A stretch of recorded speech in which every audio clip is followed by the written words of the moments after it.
Well, one of the programs that we run is called the Maryland Offender Management System, which is funded by GoCap. And we take databases from different criminal justice agencies. We have MOUs for data sharing with them, and we actually collate all this information into a single map that's accessible by law enforcement.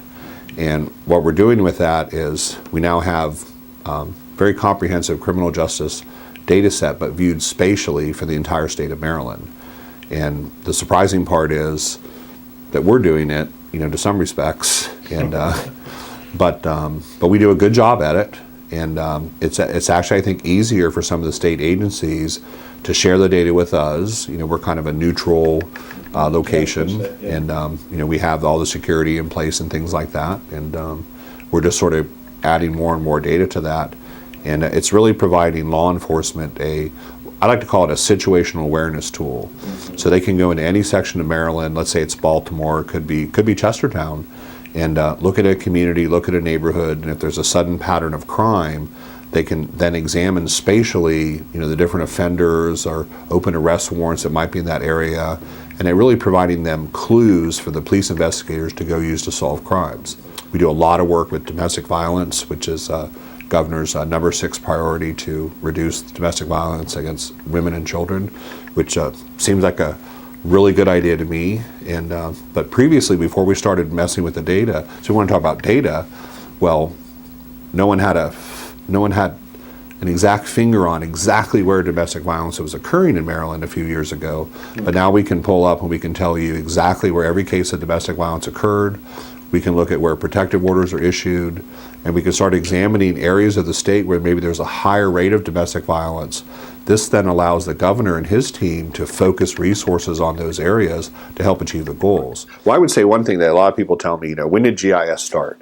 And for me, I like to say, well, GIS started in 1782 at Washington College. And a lot of people don't realize that, back when the college was founded, really at the end of the American Revolution, but technically we were still at war with England. So I didn't sign the peace treaty until 1783. And I found a book that talked about some of the early classes at Washington College. And I'm flipping through this book, and I run across a section that says that for one semester, the students that were here learned surveying, navigation, ancient and modern geography, and globe making. So, when you look at the literature, at the founding of our country, these were the kind of skills that the leaders of our country felt that the future leaders needed to know these skills.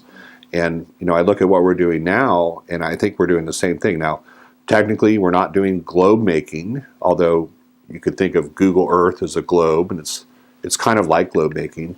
But we're really teaching the same type of things to our students that were taught at the beginning of the college. And that's right. Yeah, that's very cool. So I think it's important that people know that. Yeah. And if you look at the world today, in my mind, the world is a much more dangerous place than it was back in 1782.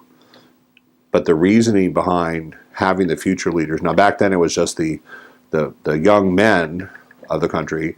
Today it's the young men and women. But these are the kind of skills that I think are going to be very essential for them as future leaders, and I'm proud to be, reinvigorating that sense at Washington College. So.